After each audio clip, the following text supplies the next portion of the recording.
ہے کیونکہ ماہ محرم آ رہا ہے اور دل آمادہ ہونا چاہیے۔ کربلا آسان نہیں ہے۔ کربلا اگر آسان ہوتی تو 72 نہیں 72,000 ہوتے۔ کربلا قیمت مانگتی ہے، کربلا ظرفیت مانگتی ہے، کربلا جگر کا خون مانگتی ہے۔ کربلا کی پہلی شرط گردن کٹوانا ہے۔ جو بھی آئے گا گردن کٹوائے گا۔ کیا ہم نے اپنی گردنوں کو تیار کیا؟ نہیں۔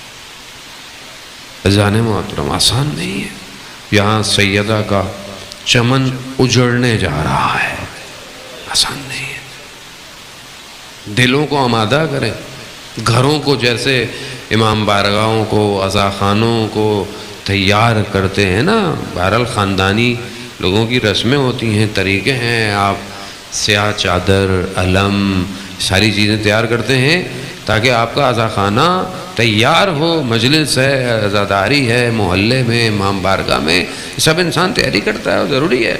اسی طرح اپنے دل کو تیار کریں، کیونکہ حسین ابن علی کربلا پہنچنے والے ہیں۔ جن خاتون کے چہلم کی مجلس ہے، عزیزان محترم، خدا ان کے درجات بلند فرمائے، خدا انہیں سید الشہداء کے ساتھ محشور فرمائے، کہ جیسا کہ مجھے ان کے بارے میں بتایا گیا کہ وہ بہت عزادار خاتون تھی، بہت عزادار۔ جہاں مجلس ہوتی تھی وہاں تشریف لے جاتی تھی۔ کیوں؟ کیونکہ سیدہ کو ان کے بیٹے کا پرسہ تھی، اور یہ چیز ضائع نہیں جاتی۔ ایک قدم بھی اگر حسین ابن علی کے لیے اٹھے، اللہ اکبر، یہ ضائع نہیں جاتا۔ ہو سکتا ہے ہمیں نظر نہیں آ رہا، ہمیں یہ سادگیاں نظر نہیں آتی ہیں عزیزان محترم۔ ہاں، ہم نے بھی اپنی والدہ کو بھی ایسی دیکھا عزیزان محترم، جہاں مجلس ہوتی تھی، جیسے ہوتی تھی، ہمیں نہیں پتا ہوتا تھا، کبھی یہاں کبھی وہاں۔ اور اسی طرح جیسا کہ ان خاتون کے لیے بتایا گیا کہ انہوں نے کہا کہ مجھے کالے لباس لاؤ، اور جو ہے وہ مجھے مجلس پہ جانا ہے۔ یقیناً امام رضا علیہ السلام کی تاریخی شہادت کے ایام تھے۔ اللہ اکبر، خوب یہ ہمیں لگتا ہے گو کہ ماں ہے، یقیناً ماں کا سایہ ایک عجیب سایہ ہوتا ہے۔ ماں کی آغوش جیسی دنیا میں کوئی آغوش نہیں۔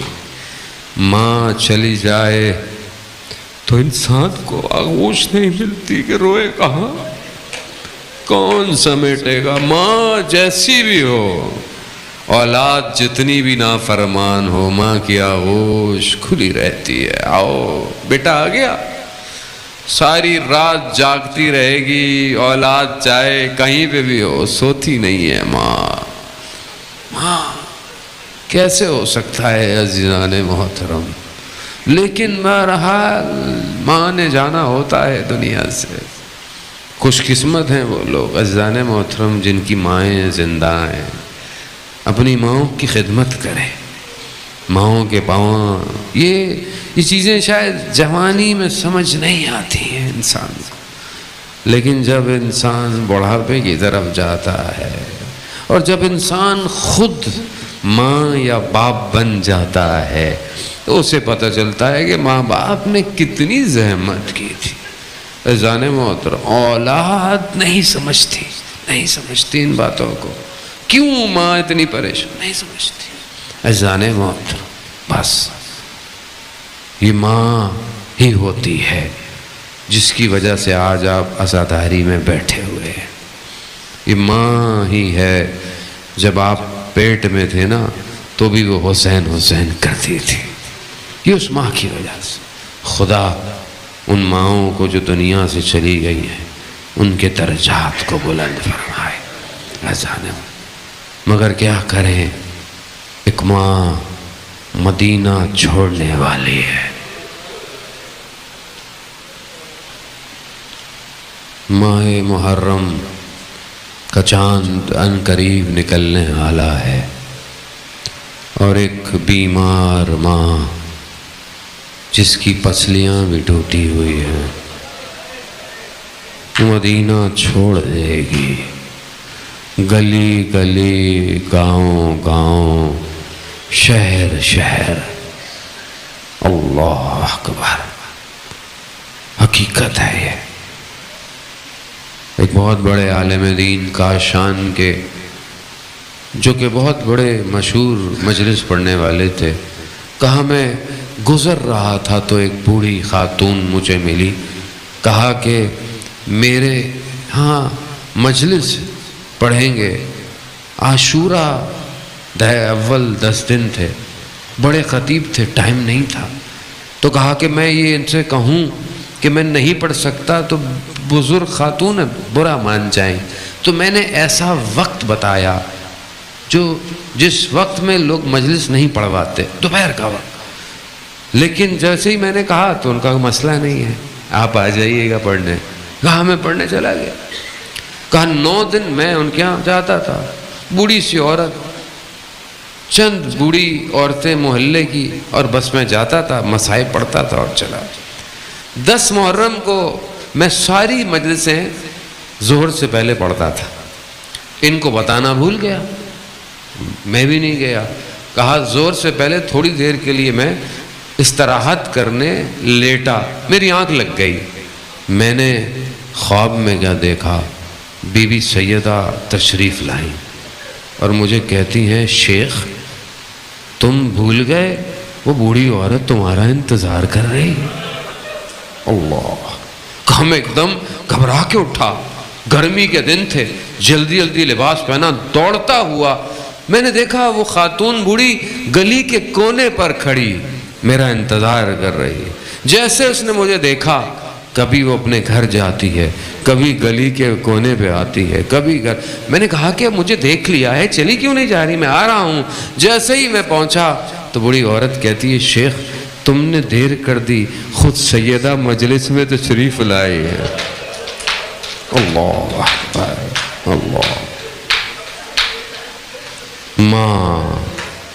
ماں ہے نا، کس طرح حسین کو پالا ہے، یہ ماں جانتی ہے۔ زن محترم، سلام ہو اس ماں پر جو دیوار کے سہاروں سے چلتی تھی،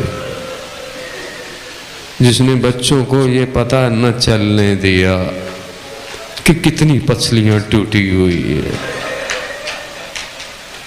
آخری دن آیا ماں کا، بچوں کو نہلایا، کنگھی کی، تیار کیا، اپنے ہاتھوں سے کھانا کھلایا، اور بچے سے خوش ہو گئے کہ آج ہماری ماں پہلے سے بہت بہتر ہے۔ بس خوشی کے عالم میں بچے گھر سے باہر گئے، واپس کیا دیکھا، ماں سو رہی ہے۔ پوچھا ماں کو کیا ہوا، یہ وقت ماں کے سونے کا تو نہیں ہے۔ بس عزاداران محترم، حسین پر جو پہلا غم گرا کہ جب یہ سنا کہ ماں دنیا سے چلی گئی ہے۔ اللہ اکبر۔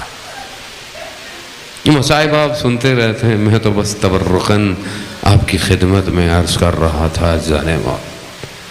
جب غسل اور کفن دے دیا گیا تو ماں، آپ پتہ ہے نا کہ اولاد ماں کے بدن پہ لپٹتی ہے، مگر حسین ابن علی نہیں آ رہے۔ کیوں نہیں آ رہے؟ کہا جب تک ماں خود نہیں بلائے گی حسین نہیں آئے گا۔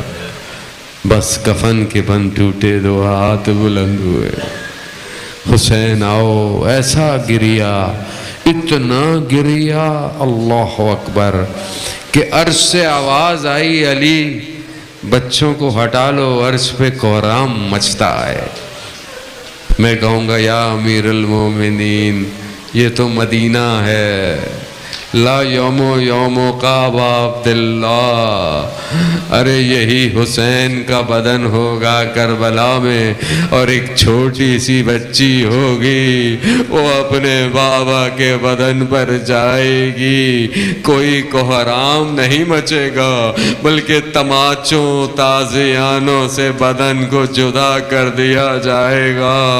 عزاداران محترم، تیار ہو نا، اپنے دل کو آمادہ کریں۔ یہ سختیاں، یہ کاروان کی سختیاں، یہ مشکلات، یہ پانی کی شدتیں، یہ پیاس، یہ ہاتھوں کا بندنا، یہ کوفہ کے بازار، یہ شام کی گلیاں، یہ سب شروع ہونے والا ہے۔ عزاداران محترم، روزے عاشور میں کہتے ہیں کہ ایک ماں آئی ہے مدینہ سے، نہ جانے کس طرح اس نے اپنے لال کو گرتے دیکھا، کند خنجر سے اپنے بیٹے کو ذبح ہوتے دیکھا، نہ جانے کس طرح نیزوں پر سر بلند ہوئے ہوں گے۔ ارے یہ ماں آج بھی اسی خون کے بھرے کرتے کو لیے ہر جگہ آتی ہے۔ روزے عاشورہ بھی یہی ماں آئے گی، یہی خون بھرا کرتا ہوگا، اور خدا کے حضور سوال ہوگا۔